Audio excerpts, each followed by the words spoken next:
Didik TV KPM. Kembali menonton Didik TV KPM bagi slot menengah atas. Mata pelajaran kita hari ini ialah geografi bersama-sama dengan Cikgu Zaki. Kita pun tak nak buang masa, murid-murid di rumah nampaknya sudah bersedia. Kita teruskan sesi kita. Silakan Cikgu. Baiklah Nisa dan murid-murid di rumah. Seterusnya kita akan bincangkan apa kegiatan manusia yang menyebabkan kepupusan. Itu persoalannya. Kegiatan kita lah manusia. Apa yang manusia buat? Okey. Jadi murid-murid dah bersedia, kita lihat ada lebih kurang 6 kegiatan manusia yang telah menyebabkan kepupusan hidupan liar dan tumbuh-tumbuhan semula jadi. Yang pertama sekali adalah aktiviti pembalakan di sini. Pembalakan. Yang kedua adalah aktiviti pertanian. Pertanian di mana? Di Cameron Highland. Kemudian di kawasan Lahad Datu, Sabah. Ini pun satu isu juga. Yang ketiga adalah bahagian iaitu pembinaan empangan. Okay, kita banyak empangan yang ada di Malaysia untuk menjana kuasa hidroelektrik dan juga satu lagi adalah untuk simpanan air kita. Kemudian pemburu haram. Okay. Kemudian yang kelima adalah perlombongan dan yang terakhir adalah iaitu pembinaan jaringan pengangkutan ataupun lebuh raya. Okey, Nisa, kita akan pergi satu persatu. Okey, apa kegiatan yang menyebabkan pupus ni? Okey, baik. Kita lihat yang pertama adalah aktiviti pembalakan. Okey, seperti yang kita tahu, hutan negara kita kaya dengan pelbagai jenis spesies hutan, spesies pokok-pokok, terutamanya cengal, meranti dan keruing. Ini adalah pokok-pokok yang sangat mahal. Okey, jadi apabila aktiviti penerokaan dijalankan, penerokaan maksudnya kita tebang kayu balak. Okey, adakah kita mengambil kira pokok-pokok kecil, anak-anak pokok? Kita dah tak kira, kita tebang semua. Okey, sepatutnya kita tebang saiz diameter lebih daripada 45, maksudnya lebih daripada 45 cm. Okey, kalau kurang daripada 45 cm diameter batang pokok, jadi apa yang kita buat, kita biarkan dia hidup 10 hingga 20 tahun lagi. Okey, kemudian apa kesannya adalah kehilangan habitat.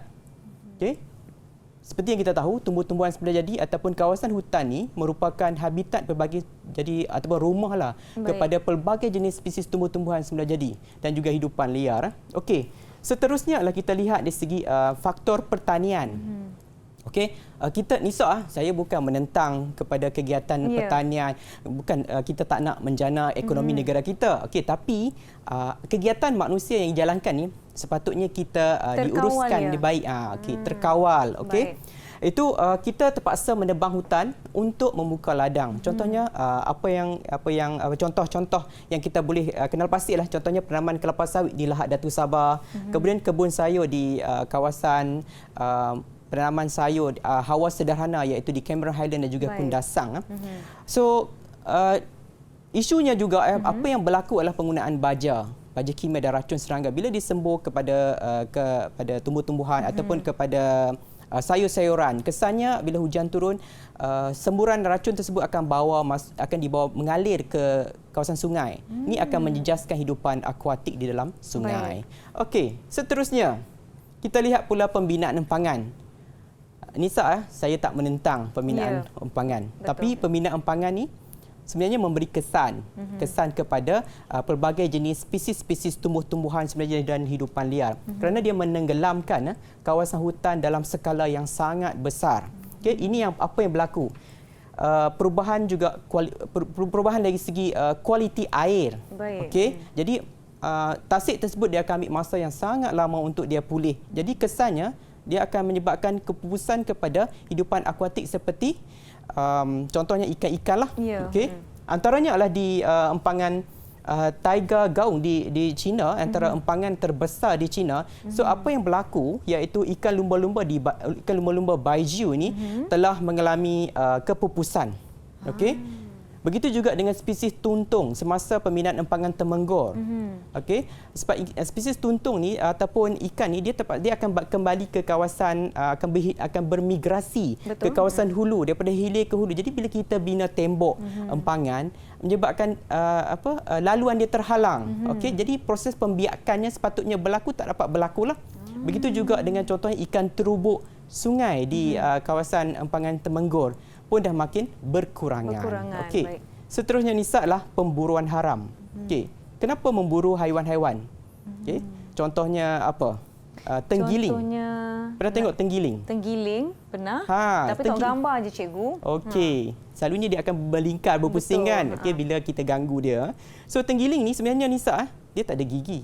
Okey, dia makan melalui lidah dia. Dia makan semut-semut kecil. Okey, banyak diburu kerana digunakan secara tradisional untuk perubatan. Isi dia digunakan untuk perubatan. Jadi saya pun tak pasti dengan keadaan macam tu. Baik. Okey, antara lain adalah kulit gading gajah lah. Kemudian sumbu dan juga tanduk. Okey. Seterusnya adalah pelombongan. Okey. Pelombongan ni dia akan mengorek tanah. Aktiviti pengorekan tanah ni menyebabkan hakisan tanah membentuk kelodak. Jadi kelodak tersebut akan mengalir lah. Mengalir ke dalam sungai. So dia akan menyebabkan berlaku mendapan di dalam sungai tersebut. Mendapan ni akan menjejaskan kualiti air di dalam sungai. Jadi kesannya adalah kepada masih yang sama kepada hidupan akuatik. Antara contohnya adalah pelombongan emas di Kuala Lipis, kemudian pelombongan bauxite di Kota Tinggi Johor. Ini adalah antara batuan enapan yang digunakan untuk penghasilan aluminium. Okey. Boleh ingat Nisa? Boleh, insya-Allah. Saya ada kuis untuk Nisa nanti tahu. Saya cuba menulis nota, murid-murid di rumah bantu Nisa juga ya. Okey. Okey, baik. Okey, seterusnya adalah pembinaan jaringan pengangkutan.